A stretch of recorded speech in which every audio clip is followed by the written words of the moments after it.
Good morning, Rabotai. Welcome to Breakfast in the Class. Breakfast in the Class today is sponsored by Danielle and Rafi Hasbani. Dedicated in honor of Jessica Zaga. Thank you for all that you do for the synagogue in celebration of Jessica Zaga's birthday. In truth, we all owe a tremendous debt of gratitude to our birthday girl for her tremendous energy and focus and always doing the very best job that she can to be able to build the community, to build the events, the programs, the kiddush, the breaking the fast, really the seating for the high holidays. There's so many things that she does behind the scenes that people don't know. So we have a tremendous debt of gratitude to Jessica Zaga. Hashem should bless her. Hashem yimaleh et kol mishalot lebech letova. But Hashem, we should be zocheh to see tachat ha'upata and to be zocheh to all the berachot haktuvot b'sefer hazeh. Breakfast in the Class is also dedicated in loving memory of Ms. Lily Safra Aleh Shalom. Li'ilui nishmat Leah Bat Chana. Our philanthropy has reached so many throughout the entire world. Benedetto, can I trouble you to pass me the bottle of Rooks right over there? We seem to have a lot of confusion out there in the world. Many people do not understand what is going on. Yes, that, Benedetto, that. Many people do not understand what it is that we're announcing every day. And yesterday, we had a fellow, his name was Nir, who listens to the class, him and his wife, all the time in Melbourne, Australia. And he was very, very happy to meet us live and to understand and to tell us that every day he listens to the class all the way from the other side of the world, from a land down under.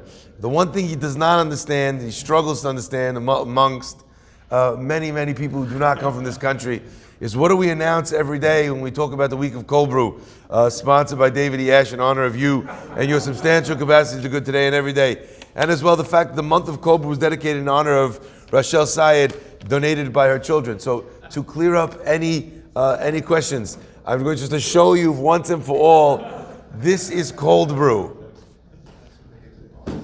Put this on a t-shirt, please, someone. Okay? It is a mixture. Generally, we get from Rooks as one of the best. Rook, for all those people who get annoyed that I say Rooks. It's from Rook. It is a cold brewed coffee, so you could have it in your iced coffee instead of in your hot coffee. So that's all we've been talking about all this time. And if you're wondering why we're obsessed with coffee, you have to try it yourself. And then you'll understand. Okay. My friends, let's begin. We're all familiar with the story of Yaakov Avinu and Esav jockeying for position for the berachot, where Esav believes that the berachot, he deserves the berachot because he's the bechor, he's the eldest. Yitzchak also decides to confer the berachot on Esav. Rivka comes and tells Yaakov, get in there, you take the berachot. Because Rivka and Yaakov know something that Yitzchak does not. And what is that? That Yaakov has already purchased the bechorah and all that comes with it from Esav, willingly, many years in the past. So my friends, this idea that Esav has, that the berachot belong to him, it's mistaken, it's confused. Either way, Yaakov comes and he takes the berachot. Esav comes, he's very upset. Yitzchak finds out that Esav says in his own words, wow, he got me twice. He got me now for the beracha, and he got me once before for the bechorah. Esav understands, Yitzchak understands, and he says, oh, if that's the case, Gam Baruch Yeh, he deserves the berachot because you gave it up, you sold it on that day all those years ago with the bechorah.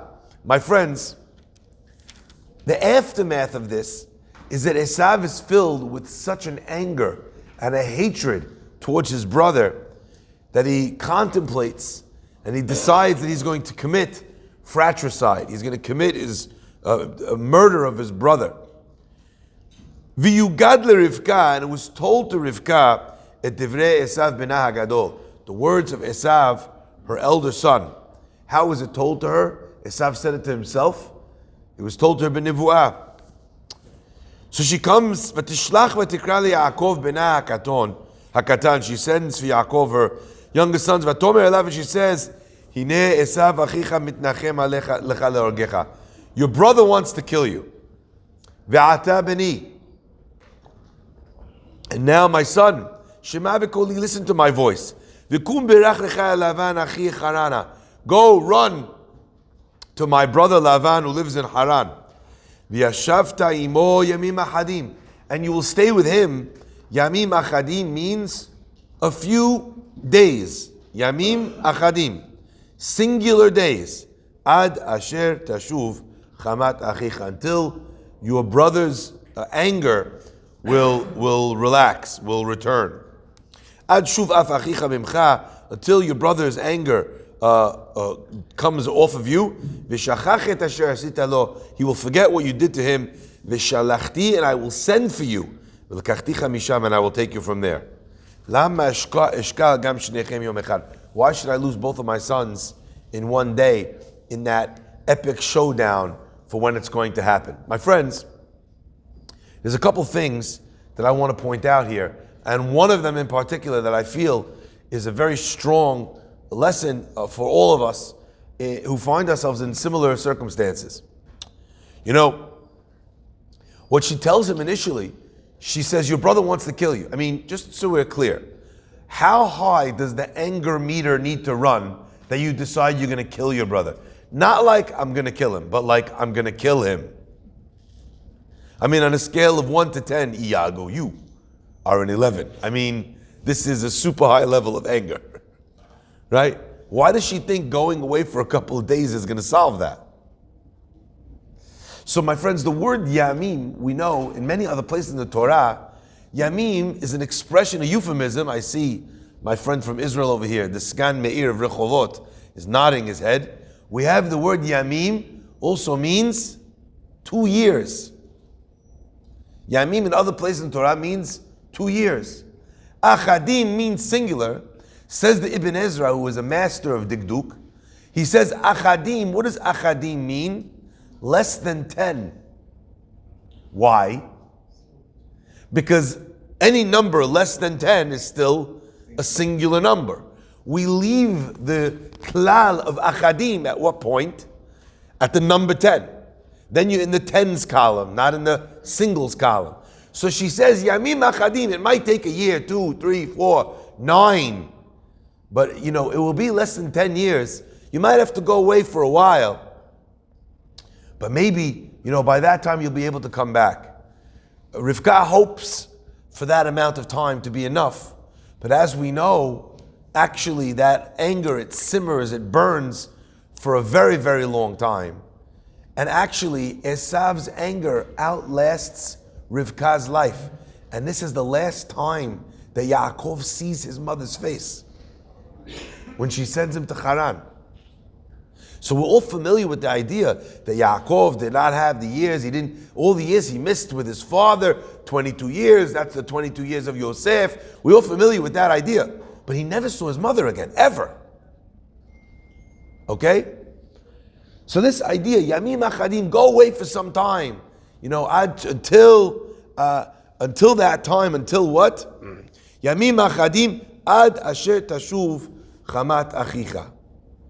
The Or Haim writes something unbelievable. He says that oftentimes when it comes to anger, all it takes for that anger to diminish is time. Because he says, chema, anger, just the ingredient of time, slowly but surely, lessens miritichata from its boiling point. And my friends, I think that we learn an amazing lesson from these words of Rivka. Now, she may have misjudged how long it would take. But then again, we're also, in our own lives, when we experience someone that we've angered, or that we've hurt, or that we've upset, it's true that Rivka misjudged how long it would take. But we're also not dealing with homicidal maniacs like Esav. We're not dealing with dysfunctional murderers, rapists, thieves. Esav was a one-stop shop for everything wrong that could go wrong with a human being. So when you're not dealing with an Esav, and by the way, one of the first things to realize is that when you're in an argument with someone, you're fighting with someone, it is our natural instinct to villainize, to defame the person, and to cast them and paint them out as this horrible, terrible, malicious, vindictive. We use all the terminologies. Never was your vocabulary so rich and replete with words to describe someone as when you're angry at them. And we paint every person to be an Esav, but they're not. And more often than not, that person was trying to do the same thing you're trying to do. What are you trying to do? He's trying to make a living. Is he being honest about it? No. But what are you trying to do? Make a living. So don't, question his motives, be angry. Like I always love this idea. What's Yaakov trying to do? Get the Berakah. What's Esav trying to do? Get the Berakah. Not all that far apart in what they're trying to do. Now, did Yaakov deserve it? Did Esav deserve it? Yaakov deserved it. But just this idea, I want to, underscore this concept. The anger that Republicans and Democrats have with one another. Look at what they're doing to try and win the election. The anger that the left has against the right in Israel for the elections. Our worst fears have been realized.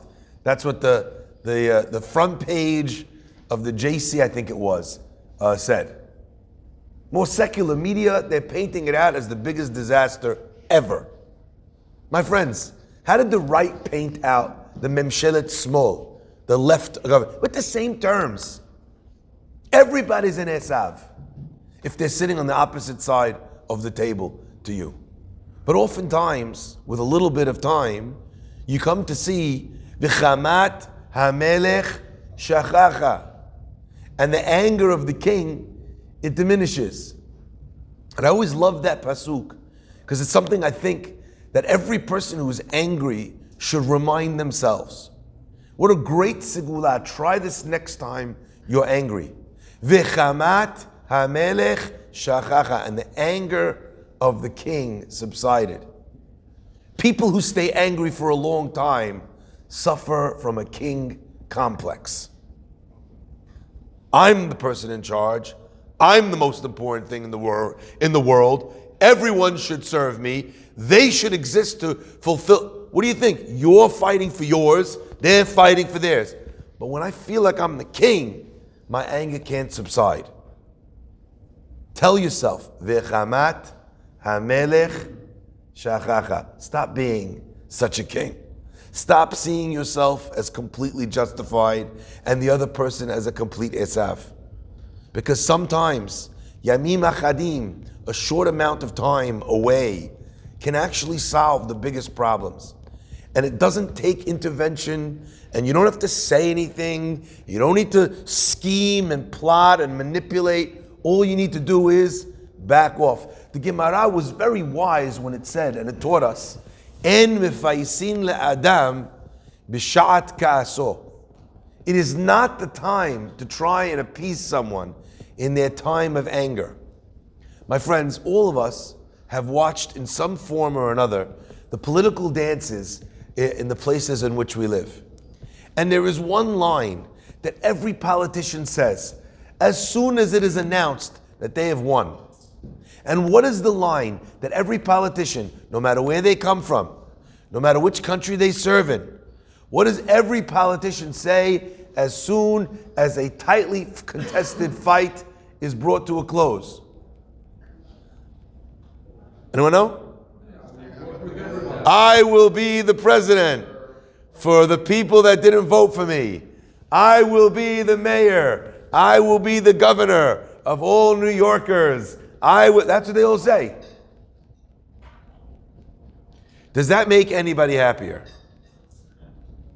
Do you think they're listening at this point? That is a waste of breath. Maybe down the road, and with your actions, you can prove that.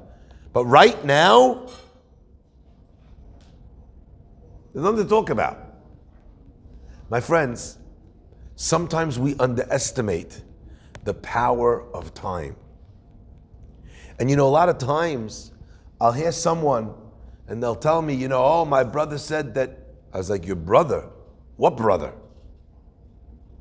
30 years I know the guy, hasn't mentioned his brother. Oh yeah, we fell out when we were young, but he's coming to the shiva now. We're going to sit together. What a waste. Instead of dancing together at weddings, instead of celebrating together as at brisses and bar mitzvahs, you're crying together at a shiva. Hazaku Baruch.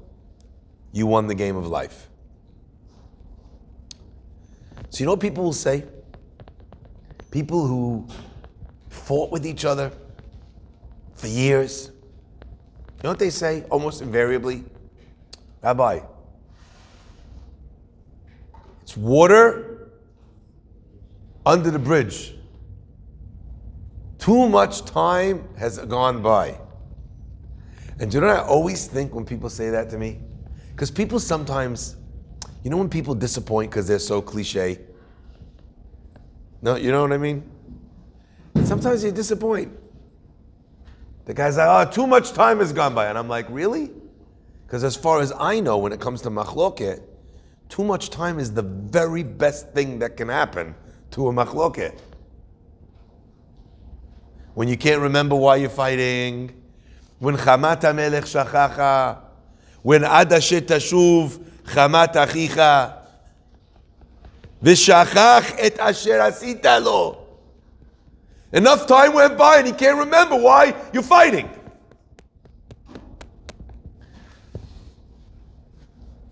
So if enough time went by, it seems to me that that's the right time to try and make a move, to try and fix something. People say to me sometimes, Rabbi, I tried to learn, a long time ago. And I think, you know what? It didn't work back then. Maybe you settled down. A lot of things have changed since then. Maybe you could learn now. I can't make up. I can't date this person. A lot of time, it's been so long since we were, okay? Maybe that means that enough change has happened in you and her that it's willing to give it it's right to give it a second chance. We don't realize how much power Zeman has to change something.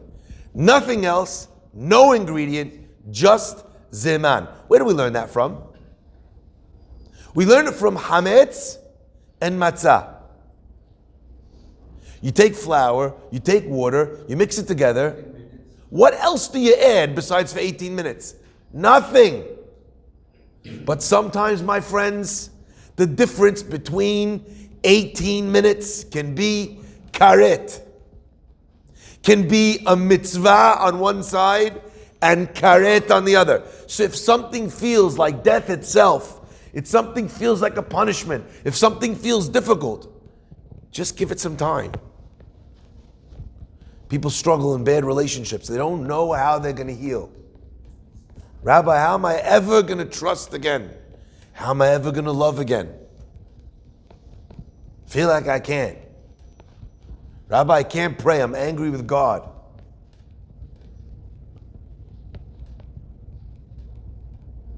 I have just the thing for that. Here you go. Time. I think this pasuk is communicating to us a very powerful idea. My friends, I want to end with one last observation. You see, the pasuk begins by saying, go stay away, yamim achadim, until he calms down. Ad shuv af achicha, until your brother's anger calms. V'shachach et asher asita lo. He'll forget what you did to him. It says the pasuk, v'shalachti, and I will send for you. U'lekachticha misham, and I will take you from there. Say the mefarshim that what Rivka was telling her son Yaakov was until such time as ushalachti, and I will send for you, don't come home. because you don't know how long this might take. So wait for my shalachti, for my request, for my calling you home. And then ulekachticha, until then I bring you back. Rivka was warning Yaakov not to come back until she calls for him, which answered for me one of the most powerful questions I always had. We know Yaakov stayed away for a very long time. And we know later on that Yaakov Avinu pays the price where he loses his son, and the rabbis explain that he doesn't have his son with him because he did not come back to be with his parents. He spent that time away from his parents. But it always bothered me. Why didn't Yaakov return? Okay, however long it took to get Rachel and Leah, fine. Now you got the prize. 7 years, now you have both of them. Okay, you don't want to lie because you told him you're going to work another 7 years, even though he tricked you and really you could kind of trick him back. You're Yaakov, you're a man of truth. Fine, keep your word. 14 years. Then go back. Starts having children. What was it? Well, free schooling? What did he have in Haran? Medicaid? Why didn't he go back home? This pasuk gives you the answer. Because his mother explicitly told him, don't come back until I call for you. Because he's not ready. By the way, what happens? Yaakov is in a situation where it's no longer tenable for him to stay with Lavan. And he sees Lavan's face is angry towards him right now. So Yaakov says to himself, I have a person who's angry at me right now. And I have a person who may still be angry at me from way back then. I have to take my chances, even though my mother hasn't sent for me. But until that point, until breaking point, Yaakov Avinu was listening to his mother. But my friends, as we always learn together, the lessons of the Torah are not just about Yaakov, Esav, Rachel, Rivka, Leah. They're about you and me.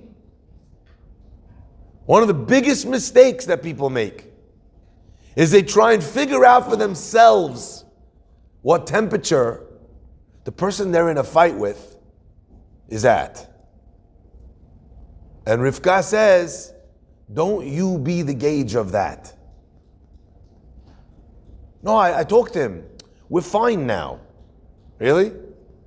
Didn't you learn already that the word fine doesn't mean fine? Are you not married? Going out with the boys, honey. I'll leave you here with all the kids. Oh, okay, yeah, you do that. That's fine. Is anything but fine. But you don't gauge it because you're not aware, because you're you. Oftentimes, the thing that a person needs in order to distinguish if enough time has gone by is a third party who is disconnected. And when they hear from that person, you ask someone to test the waters, to talk to them, to hear how they speak about it, to hear if they're open. One of the saddest things that ever happened to me was the opposite of an Aharon HaKohen moment. And what do I mean when I say the opposite of an Aharon HaKohen moment? There was a family in London who had cousins that they never met. How did they find out, these cousins? We were on a Poland trip. And in Poland, the different kids were encouraged to stand up in various places and tell stories about their grandparents.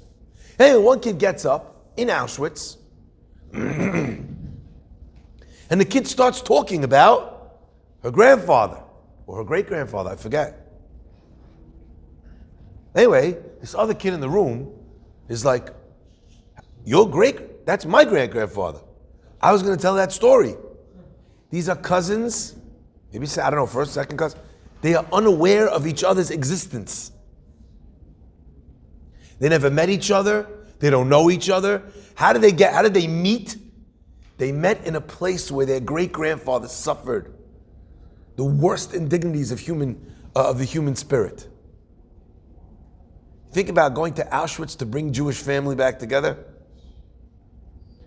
Anyway, I'm hearing the story and I'm seeing what's unfolding in front of me. Two cousins realizing, recognizing, reconciling, in Auschwitz. I actually don't remember. I think it was Majdanek, not Auschwitz, excuse me. In Majdanek. And listen to this. When we get back home, so I think, you know something? Maybe this is a chance. The kids have met each other. Maybe there's a chance to patch up a family.